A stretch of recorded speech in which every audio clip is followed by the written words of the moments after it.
Maunlad na Pilipino sa 702 DZAS Radyo TV, Agapay ng Sambayanan. Ako po si Charlita Berdon Pangan, the Assistant GM of Lamak Multipurpose Cooperative dito sa Lamak, Pinamungahan, Cebu. Makinig po kayo sa Maunlad na Pilipino radio program ng Department of Agriculture. Dito lamang sa 702 DZAS. Suportahan po natin ang mga Pilipinong magsasaka at mangingisda. Ella Arshaga. Para sa Maunlad na Pilipino sa 702 DZAS FEBC Radyo TV, Agapay ng Sambayanan. Gumigising ng maaga, panibagong hamon sa'kin ng araw na to. Magsusumikap at nangangarap para lamang sa inyo. Once again, magandang araw mga ka-agri. Ito po ang Maunlad na Pilipino, kung saan hatid po namin sa inyo ang kaalaman, balita at talakayan na ikot sa sektor ng agrikultura. Una sa lahat, kamusta po kayo? Mabuti? Ayun, maganda naman pong maalalang kayo na sa mabuting kalagayan. At dahil dyan, mag-umpisa po tayo sa pamamagitan ng panalangin. Panginoon, aming hinihiling ang iyong gabay at biyaya. Pagpalain mo po ang aming mga gawain at ipagkaloob ang kasaganahang sapat at makabuluhan. Turuan mo kaming magpasalamat at magbahagi. Lord, itinataas namin ulit. Ito po yung ating huling episode for the year 2025. Ang simula kabuuan hanggang lapag ng programang ito ang Maunlad na Pilipino. Thank you, Lord. Ito po ang aming dalangin sa matamis na pangalan ng inyong anak. Amen. At para sa salita ng karunungan, para sa kahinhinan, simple ang buhay kung hindi komplikado ang loob. Magandang umaga po, ako po si Ella Arshaga at ngayon ay araw po ng Sabado, December 27, huli na pong Sabado ng taong 2025. Welcome po sa Season 7, Episode 52 ng Maunlad na Pilipino dito sa 702 DZAS FEBC Radio TV, Agapay ng Sambayanan. At sa mga kakatune in lamang, pwede po ninyo tayong ma-access sa iba't ibang online platforms. Una na nga po dyan ang dzas.febc.ph. Gayun din po sa Facebook, kung hindi pa kayo nakapag-follow, para pong pakinggan nyo rin yung lahat ng programs po ng FEBC. Yan po ang 702 DZAS FEBC Radio TV Facebook page. And of course, ang ating kung saan tayo nag-umpisa, no? Saan tayo nagsimulang lahat? Sa talapihitang 702 sa AM band. Pagkat napakarami na po natin mga channels, but of course, radio is still king. At dahil dyan, ngayong umaga nga ay makakasama po natin ang ating panauhin na mula po sa ATI or Agricultural Training Institute sa Cagayan Valley. Siya po ang Development Management Officer 2 and Arubayan Farm Manager. Siya po ay si Ginoong Cupido Sabatin Jr. para po sa ating ATI Regional Training Center 2, Arubayan Farm. And of course, bukod po dyan, tunghayan din ang Regions on the Go natin, ang Unlad Komunidad, katuwang ang DAPRDP at ang ating Agri-Trivia segment na batid pa ninyo. Siyempre, hatid namin yan sa inyo, isang oras na hilig sa impormasyong ugnay sa agrikultura. Kaya, tara na! Okay, at ngayon narito naman ang ating kasamahang Formcaster para itaguyod po ang ating Regions on the Go sa linggong ito. Groundbreaking ceremony para sa multi-billion facility, pinangunahan ni Pangulong Marcos. Pinangunahan ni na Pangulong Ferdinand R. Marcos Jr. at kalihim ng kagawaran ng pagsasaka Francisco Chu Laurel Jr. ang isinagawang groundbreaking ceremony para sa isang multi-billion pisong pasilidad na itatayo sa pakikipagtulungan ng Korea Agriculture Machinery Industry Complex o KAMIC at ang turnover ng mga interbensyon ng kagawaran ng pagsasaka para sa mga magsasaka ng Gitnang Luzon. Ang nasabing aktibidad ay dinaluhan ng mga kinatawan mula sa Department of Agriculture Regional Field Office 3, PhilMec, Kamiko, Fit Korea Trading at ng pamahalang panglungsod ng Kabanatuan. Layunin ng itatayong pasilidad na higit pang palakasin ang lalawigan ng Nueva Ecija bilang sentro ng mekanisasyon at makabagong pagsasaka sa bansa sa pamamagitan ng multi-phase na plano ng KAMIK na magtayo ng isang manufacturing complex sa lalawigan. Ang pasilidad ay may kabuuang lawak na 20 hektarya at itatayo sa Barangay Kaligid Sur. Nakatakdang simula ng konstruksyon ng manufacturing complex sa taong 2026 at inaasahang tatagal ng 9 na taon na isasagawa sa 3 yugto, semi-knockdown assembly, complete knockdown assembly at full manufacturing assembly. Kasabay ng isinagawang groundbreaking ceremony ang pamamahagi ng mga interbensyon mula sa kagawaran ng pagsasaka kung saan nakatanggap ang 11 farmer cooperatives and associations at 7 local government unit beneficiaries ng 11 unit na makinarayang pangsakahan at mga bags ng abono. Dexter Dumol para sa Agribalita, Central Luzon. Ella Arsiaga. Para sa Maunlad na Pilipino sa 702 DZAS FEBC Radio TV, Agapay ng Sambayanan. At para po sa edisyong ito ng Agri On Air, ang segment po natin kung saan ay katuwang po natin ng Agricultural Training Institute. Mga kasama po natin para makilala po natin ang Arubayan Farm na base po or parang siguro po ipapakilala na lang sa atin ng ating kasamahan na Development Management Officer 2 and of course ang Farm Manager po para sa Arubayan mula po sa Agricultural Training Institute, Rehiyon 2 sa Cagayan Valley. Welcome po sa ating programa, Mr. Cupids Sabatin Jr. Welcome po sir, kamusta po kayo? Ayan, so magandang umaga din po Ma'am Ella at sa atin pong mga taga-subaybay. Ayan, so naimbag nga aldaw, kada tayo amin. Sapay la kuma at na ragsak tayo tatangal daw. Ayan, so sana po ay masaya po tayo ngayong araw. Yun. Napakagandang reminder din po na para sa ating mga listeners. Stay happy. And sa ating discussion for this morning, syempre sa mga taga-norte po, kilala natin agad kung ano yung Arubayan. Pero nais nating ipakilala ito sa mas marami pang tao. Ano ba yung tinatawag natin na Arubayan? At ano ba yung Arubayan na farm? Ayan, so ang Arubayan po ay isang Ilocos word na kung sasalin po natin sa Pilipino ay bakuran. So dito po sa ATI, ayan, so bale yung mga bakanting espasyo po dito sa aming opisina ay inutilize po natin nang sa ganun ay maging part po siya ng aming demo site at makapagbigay po ng mga iba't ibang farm activities gaya po ng farm tour, vegetable planting and picking. Ayan, so meron din po tayong mushroom and egg harvesting, animal feeding po para sa ating mga farmer visitors, mga training participants, and yung atin pong mga OJTs at nagpa-farm immersion po ng mga estudyante po dito sa office at especially po yung atin pong AgriKids Academy na kinakandak po dito sa Region 2. Yun. Kami palang activities sa inyong bakuran or Arubayan. Tama po Yes ba ang po. usage natin, sir? Yeah. Yun nga po. Saan Yes po, Arubayan. Arubayan? And saan nga po kaya parang syempre sa language po natin sa Norte, normal naman po natin mababanggit yung salita na ito. Pero yung parang i-apply natin siya dun sa ating gawain sa ATI, Region 2 specifically. Paano po kaya yung conceptualization nito? Tsaka can you also share with us sa ating mga listeners lalo na yung kailan po kaya ito nag-umpisa? Matagal po ba yung conceptualization or parang ano lang to naisip nyo one morning, oy, Arubayan, we have something to do about this. Parang ano siya, light bulb moment, parang ganun. Ayan, so yun nga po nung 2022, ayan po nung na-create po yung ating bagong banner program na NUPAP, yung National Urban and Urban Agriculture Program.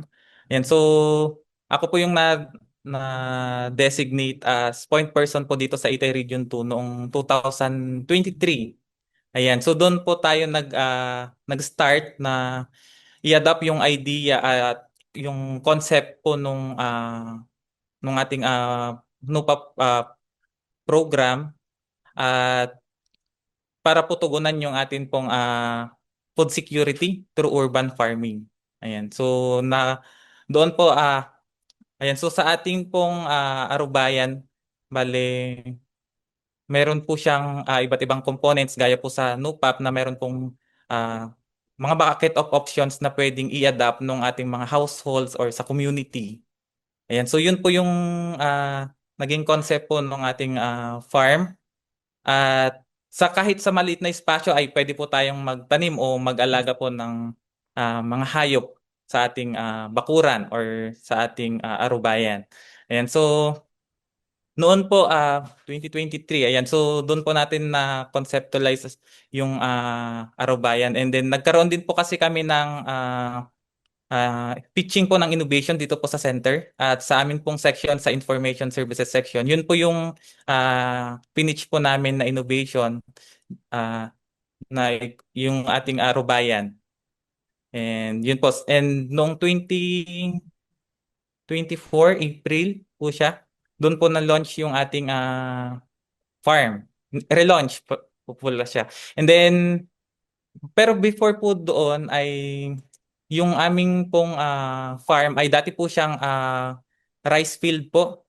Yan, so kinonvert po siya noong 2011 into organic production area po as a learning site po nung aming center. Ayan. So ito pong learning site for agriculture ay isa pong extension modalities ng ATI to support po yung ating mga various multi-stakeholders at multi-level trainings, especially po sa mga activities under the Organic Agriculture Program. So, dati po ang ATI ay a training center and assessment center for NC2 on organic agriculture po. And then, yun nga po nung 2023, later that year po ay ako po yung nag-assume po nung position po as farm manager or designation as farm manager. At doon po natin nga inumpisahan na i-improve po, i-enhance yung ating organic farm into Arubayan farm. Ayan po. Hey, Sir Cupids, dito po sa pag-manage ninyo sa Arubayan Farm, nabanggit nyo kanina yung mga, if I recall it, na-mention nyo earlier yung katulad ng Agri-Kids Academy. Tama po ba? Yes, Baka po. may mali ako dun sa naalala ko rin. Can we share pa po yung mga in detail naman po siguro at this during this time, yung mga laman ng ating Arubayan Farm? Ang natatanong ko actually in my mind tungkol dito is, how is it different po sa mga existing natin na demo farms? Siyempre, di ba po, at ATI, we also partner po dun sa mga local farms natin. So how is Arubayan Farm different po sa mga farm na ito? Yan po. Yan, so bali po si Arubayan po ay sin-showcase po natin yung mga iba't ibang mga farming technologies at system po gaya ng organic agriculture. Yung atin pong good agricultural practices, since yung atin pong farm ay GAP certified po. Yung ating urban gardening, edible landscaping, hydroponics. Yan, so meron din po tayong alternative feeds o yung feed innovation na tinatawag. And meron din po tayong poultry, ano po yung free-range chicken and yung mushroom production po natin. Bale, yung atin pong Arubayan ay maliit lang po siya, bali 3,000 square meter po siya. Kasama na po doon yung vegetable production at saka yung livestock po natin and poultry.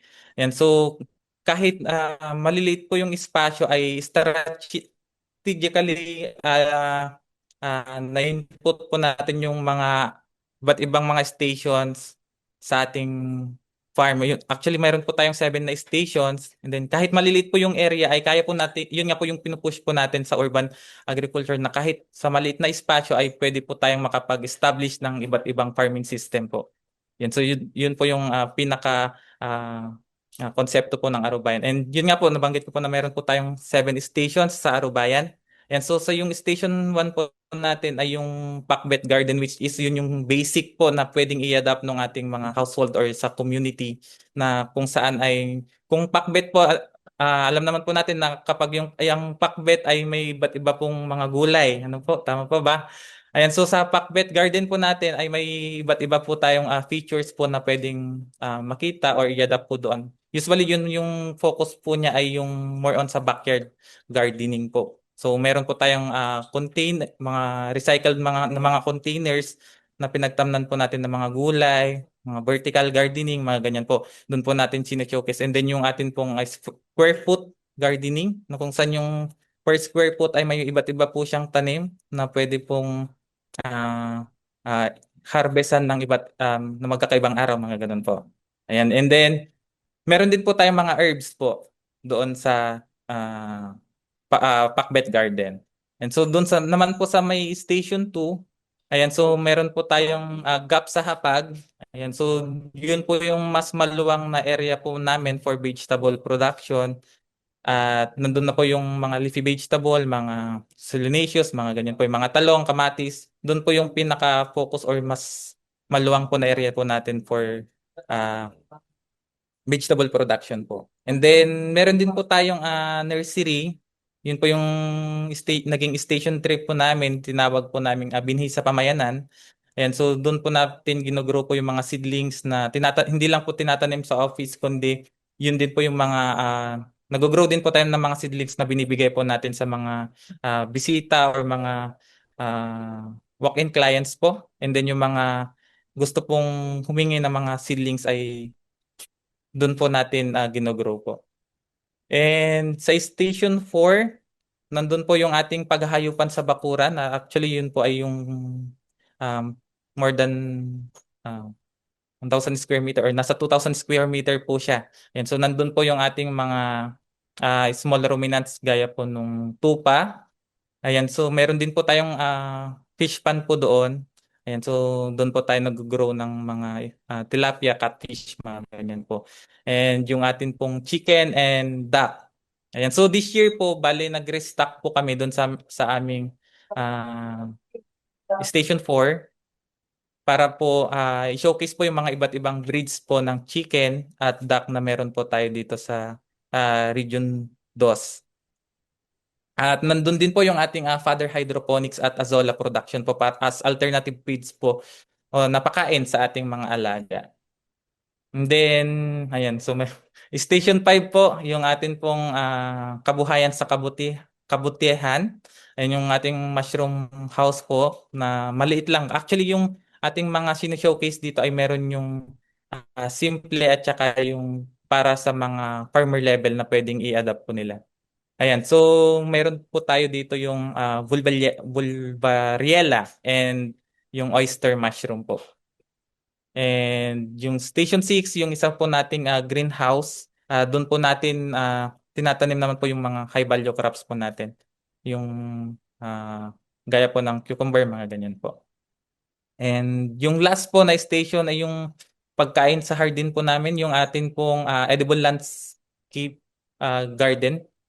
Ayan, so doon po yung meron po tayong sine-showcase naman po natin yung edible landscaping na kung saan ay pwede pong pagsamahin ang ornamentals at saka yung edible na or yung mga vegetables po natin na hindi lang sa bakuran po ay hindi lang po masetas or yung mga flowering plants ang nagpapaganda po sa ating bakuran bagkus ay maski yung ating mga vegetable ay pwede din po nating gawing softscapes or palamuti sa ating bakuran.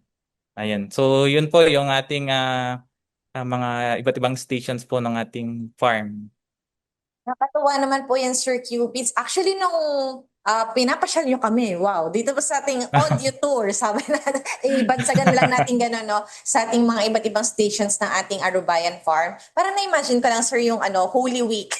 Para tayo may pilgrimage na dinaanan sa pitong stations natin sa Arubayan. Pero ang nakakatuwa dito is meron silang mga relations sa bawat isa. So parang sa maliit nating espasyo, sabi nyo nga kanina, meron tayong system sa loob and nakikita natin ito by means of having or yung mga existing stations natin. Covering halos lahat na nga po. No? May crops po tayo, meron po tayo sa livestock, may oyster pa tayo nabanggit, o di ba? So dahil nga po dyan, sir, nabanggit din natin kanina yung tungkol sa ating GAP certification. So meron po ba tayong parang ma-share in terms of the process na dinaanan po natin dito sa ruta na ito? Ayan, so bali po dun sa GAP certifications po natin. Before po ako nag-assume as farm manager po ay dati na po may application po tayo. Bali ang nag-initiate po noon ay si Sir Ricky Valdez po yung nating farm manager. Then nung nag-resume po ako as ano ay doon na po dumating yung ating certification kaya though maganda po siya, and then this last month po, mga November 17 or 18, yung atin pong inspection for recertification. And so medyo kung sa mga farmer level ay medyo mahirap kasi dapat properly documented po yung ating mga activities sa farm. Pero since dati naman na po nating ginagawa dito sa ATI, ay medyo nadalian na lang po tayo. Pero yung before yung inspection kasi natin ma'am ay dumating po yung bagyo. Kaya medyo yung mga signages po natin na kailangan sa farm at sa mga facilities ay medyo kailangan ihabol before yung inspection po natin. And so yun po. Pero ang kagandahan po naman po dito sa GAP certification ay basta sinusunod lang po natin yung ating field operation procedures ay papasa po tayo. At sa pamamagitan po nito ay masisigurado po natin na safe po yung mga produce po natin. At magbabalik po ang ating talakayan para sa Agri On Air makalipas ang ilang sandali.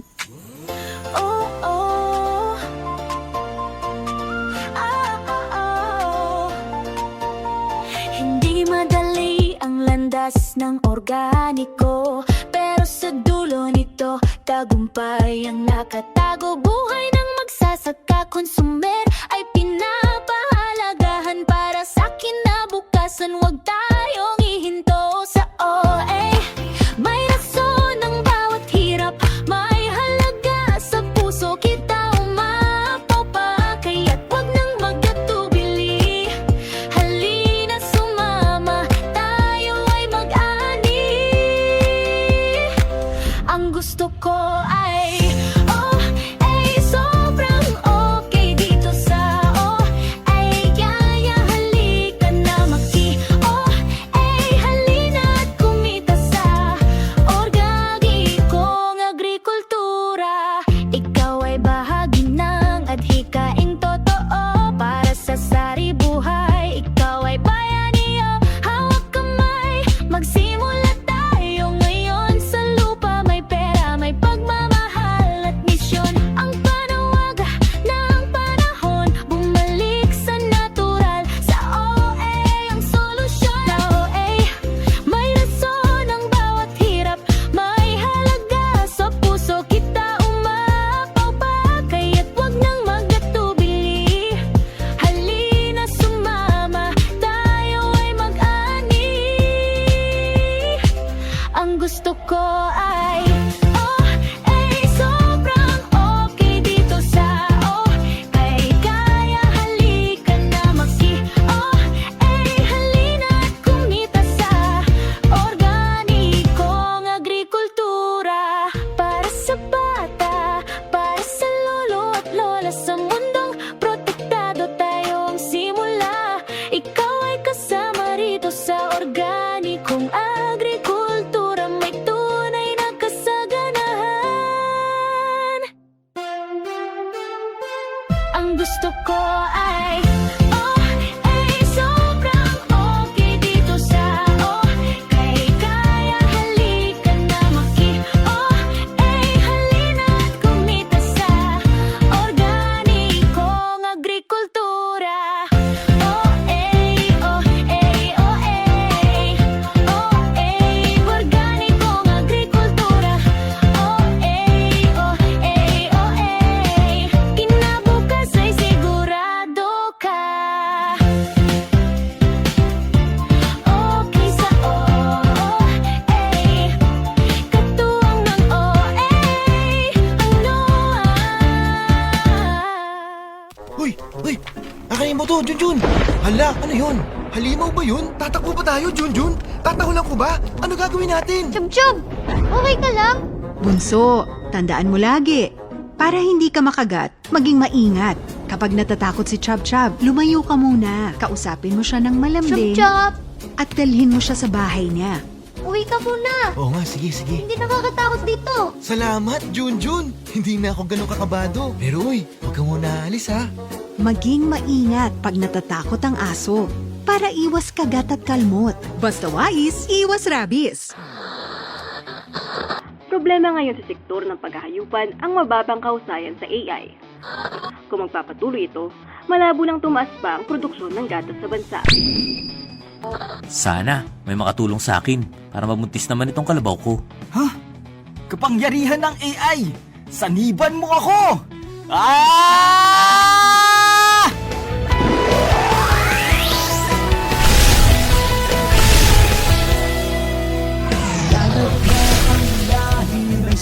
Huwag nang mabahala! Parating na ako! Ha? Super Kai?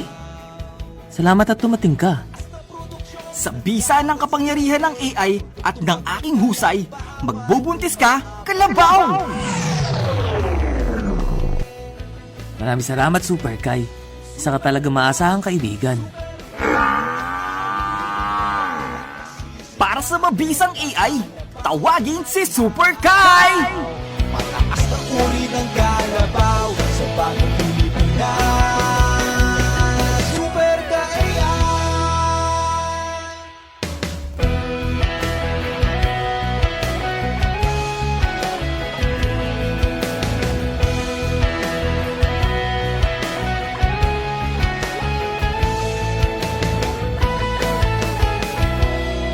Ella Arsiaga. Para sa Maunlad na Pilipino sa 702 DZAS FEBC Radyo TV, Agapay ng Sambayanan. Kasama pa rin namin kayo dito sa Agri On Air sa Maunlad na Pilipino. Yun nga po, so sa ating pagkakaroon ng GAP certification na ito, nasusunod na rin po natin, lalo na po sa benepisyo po ng ating mga tagapakinig. Siguro kasi may isip nila, parang ang hirap naman yan, dami naman natin dinadaan, magtatanim lang tayo, kunin lang natin yung pagkain, okay na yon. Alam natin tayo nagtanim, tayo yung nag-asikaso ng farm, walang ibang nag-intervene, pero yung napasukan lang natin ng onting medyo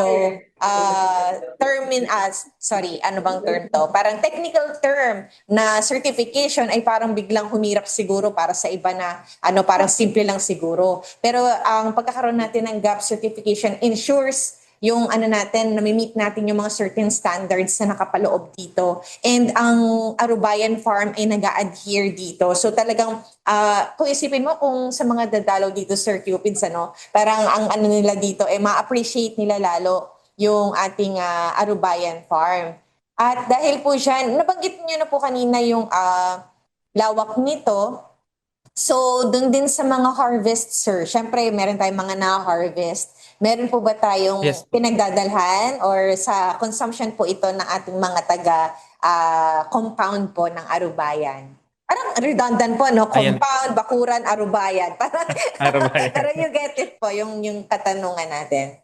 Ayan, so bali sa office po ay pillarized compound po siya. Meron po tayong tatlong magkakatabing agency po doon, yung atin pong Pillarized Isabela, BPA, and QCSU at yung ATI. Bali, doon pa lang po ay yung harvest po natin dito sa Arabayan ay nagkukulang. Kaya mga staff po ng ATI at saka ng mga katabi nating agency yung mga nagiging client po natin dito or yung mga bumibili po ng mga product po natin. At ganun din po, since ang ATI po ay nagkakandak po ng training at in-advocate din po natin na dapat yung mga siniserve natin ay locally produced, ay kumukuha din po sa atin yung mga caterer ng mga gulay para yun po yung ihain po sa ating mga participants.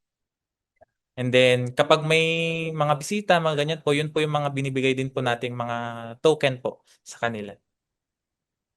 So proudly from Arubayan po yung ating mga pinapamahagi pala sa ating mga bisita and of course sa ating mga nasa compound po. And dito nga po sa ating mga siniservisyohang farm, meron din po ba nga tayong existing na mga partners or ano bang parang setup po nag-i-invite po tayo para makapag-explore po sila sa Arubayan? Or si Arubayan ay yung Ayan, so mga staff po ninyo, rather, sir, ay nagpupunta sa mga partner farms natin to assist them? Ayan, so kadalasan po yung ating mga nagiging participants related to urban farming, gaya po ng mga beneficiaries po ng NUPAP at saka learning site. Sila po yung bumibisita po sa atin, and then yung mga walk-in clients po natin. Actually, yung kinakandak po nating training under NUPAP program po na mga beneficiaries po ng NUPAP establishment project under the Regional Field Office, ay sila po yung ina-assist po natin, at may GC po na kung may katanungan po sila, mga ganyan, ay ina-assist po natin sila.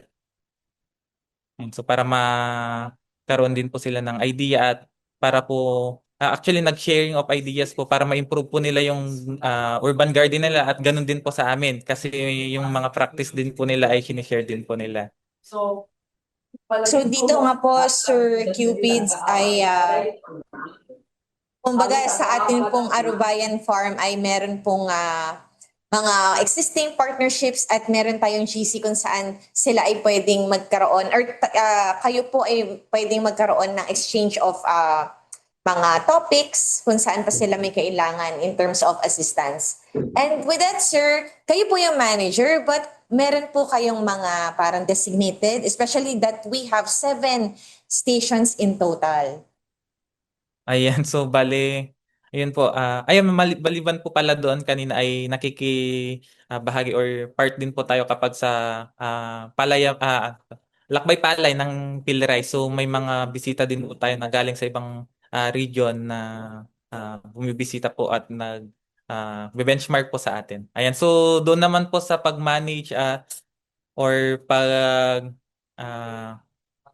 tawag nito, ayan, so sa atin pong farm naman, mayroon po tayong kasamahan na 2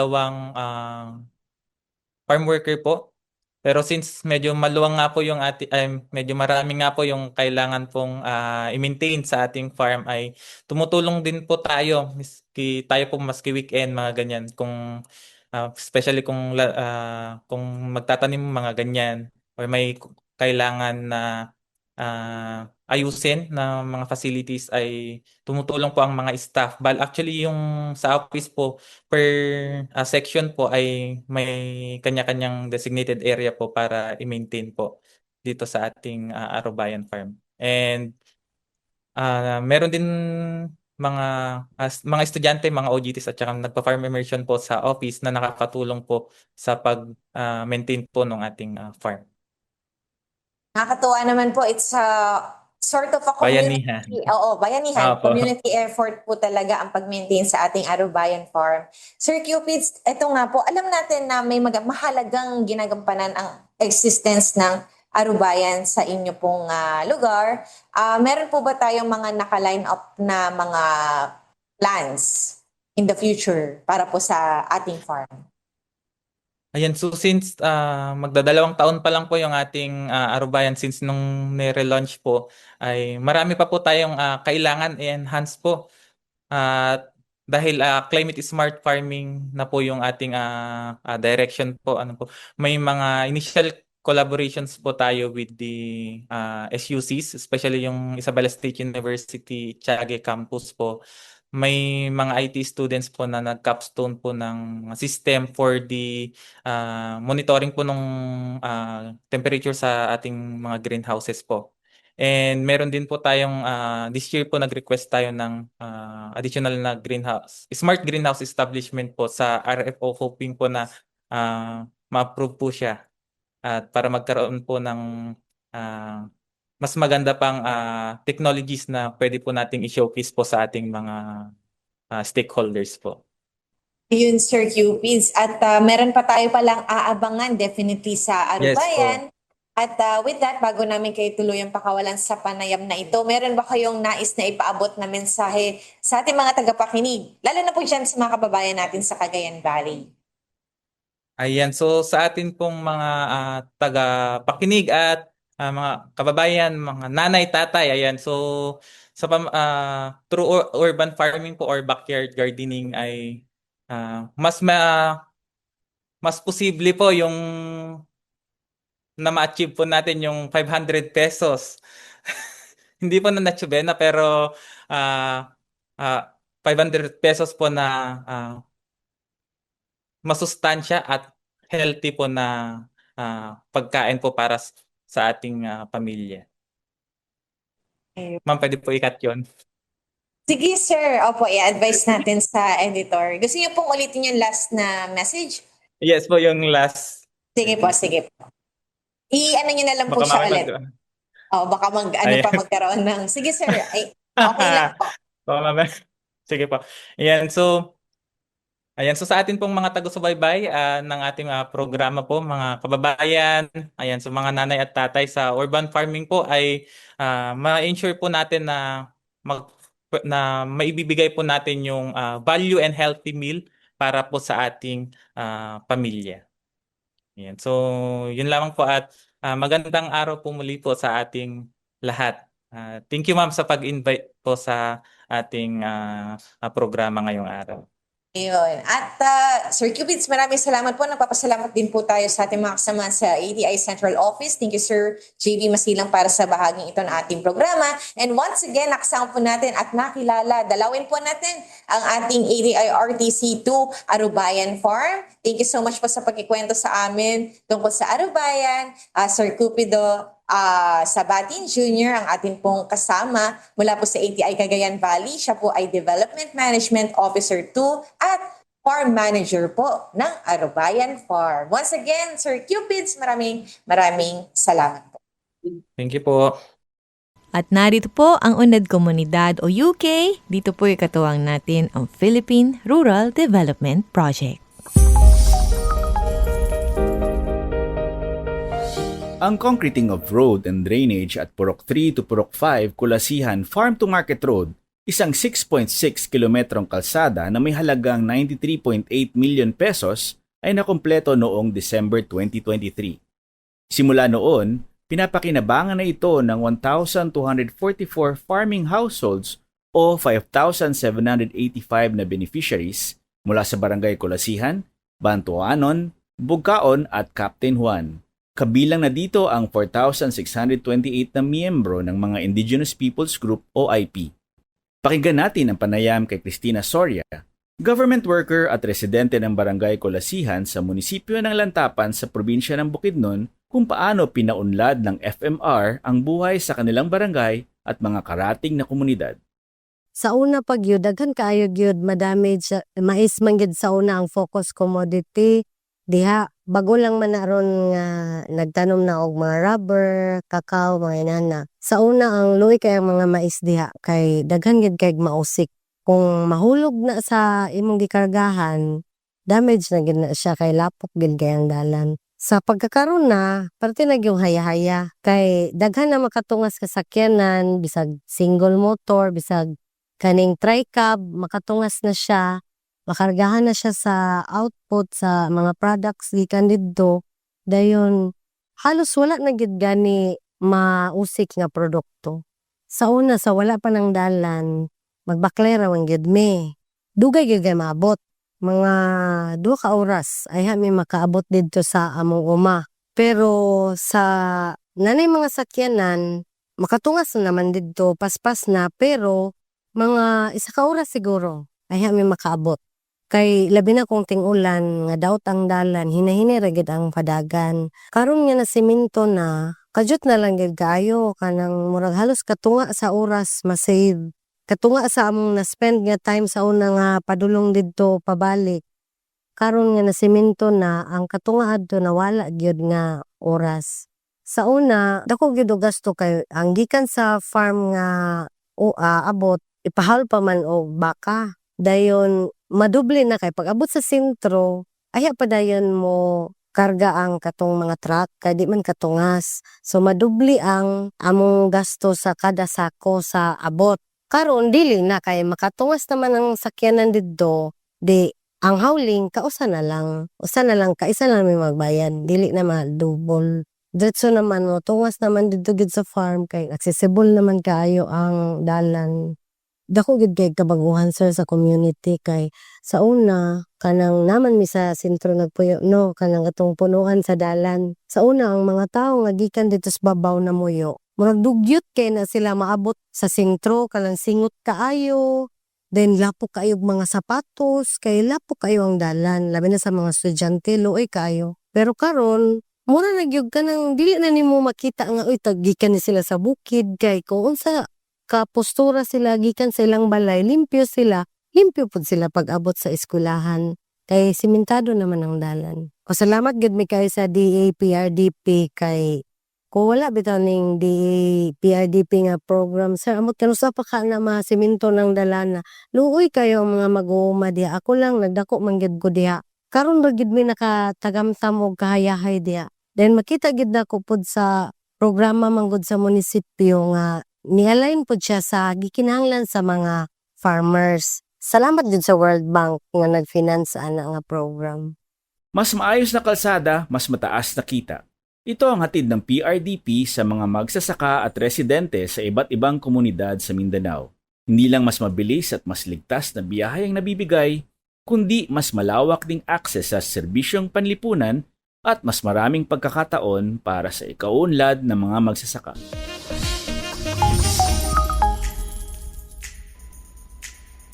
And still, DA-PRDP is in a strong partnership with Maunlad na Pilipino po, no? So, aabangan pa rin natin definitely for next year ang mga ihahanda pong bahagi ng DA-PRDP. Dito lang yan sa Unlad Komunidad. Dito pa rin sa Maunlad na Pilipino, 702 DZAS. At hatid po sa atin ni Binibining Ira Cruz once again ang ating Agri-Trivia segment. Magandang Sabado mga ka-agri! Eto na naman tayo sa ating Agri-Trivia segment, ang Batid ba ninyo? Kayo ba ay mahilig gumamit ng mga bagay na yari sa abaka?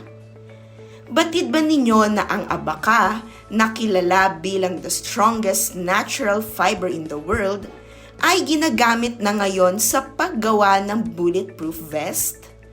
Ayon kay Philippine Fiber Industry Development Authority o PhilFIDA Executive Director Arnold Atienza, ito ay resulta ng pagtutulungan ng mga guro at estudyante mula sa De La Salle University at University of the Philippines. Ani ni Atienza, mahalaga ang gagawing pagsusuri upang matiyak na tunay ngang kayang sanggahin ng vest ang mga bala. Dagdag pa niya, sinasabing kaya nitong humarang ng .45 caliber at 9mm bullets. Alam niyo rin ba na ang Pilipinas ang pinakamalaking producer ng abaka sa buong mundo na nagbibigay ng halos 87% ng global supply? Tinatayang 200,000 pamilya din sa 56 probinsya ang umaasa sa abaka bilang kabuhayan. Ang probinsya ng Catanduanes sa Bicol Region ay kinikilala bilang abaka capital of the Philippines. Ginagamit din ng abaka hindi lang sa lubid at papel, kundi pati sa specialty products gaya ng tea bag, filter paper, barong, sinamay, at maging sa tradisyonal na abaka slippers sa Mindanao. Patunay ito na ang yaman ng Pilipinas mula sa likas na hibla ng abaka ay may malaking ambag hindi lang sa ating kultura at kabuhayan, kundi pati sa makabagong teknolohiya at seguridad ng bansa. At iyan po ang ating Agri-Trivia segment, ang Batid ba ninyo? Ito po si Ira Cruz. At paano ba yan? Ito lang oras natin sa araw na ito. Before we formally end our program for this morning, nagpapasalamat kami ulit sa opportunity na kayo po ay aming mapaglingkuran, ang MNP or Maunlad na Pilipino po. Para po sa mga hindi po masyado aware or bagong kilala po sa program, ito po ay programang pang-radyo na hatid po sa inyo ng Department of Agriculture, Agriculture and Fisheries Information Division. At para sa pagkain kaisipan, mula sa aklat ng mga awit, kabanata 103, talata 1-2. Si Yahweh ay papurihan o aking kaluluwa, at lahat ng nasa aki magsipagpuri sa Kanya. Purihin mo sa tuwina ang banal na ngalan niya. Si Yahweh ay papurihan o aking kaluluwa, at huwag mong kaliligtaan mabuti niyang gawa. Mula po sa Department of Agriculture, inyo pong napakinggan ng edisyong ito ng Maunlad na Pilipino dito sa 702 DZAS FEBC Radio TV, Agapay ng Sambayanan. Ito po'y may himpilan sa Ortigas Center, Pasig City at kasapi sa KBP o ang kapisanan ng mga broadcaster ng Pilipinas. Thank you so much po sa aming DZAS family na kasama po sa pagtataguyod ng lahat ng episodes ng MNP this year. All 52 episodes. Thank you. Thank you so much. And of course, sa inyo po, to all those 52 episodes na hinatid or na pabatid namin sa inyo, salamat sa pagsama sa amin. Next year ulit ha. So, magbabalik kami ulit next Saturday sa ganap na ika-5 hanggang 6 ng umaga. And of course, sa lahat po no, ng mga kasama po namin dito sa AFID, sina Ma'am Ira, aming mga boss, sina Ma'am Cheryl Suarez, lahat po ng mga counterparts po namin mga farmcasters mula po sa ating Regional Agriculture and Fisheries Information Sections, mga katuwang po nating Local Government Unit farmcasters. Maraming salamat po.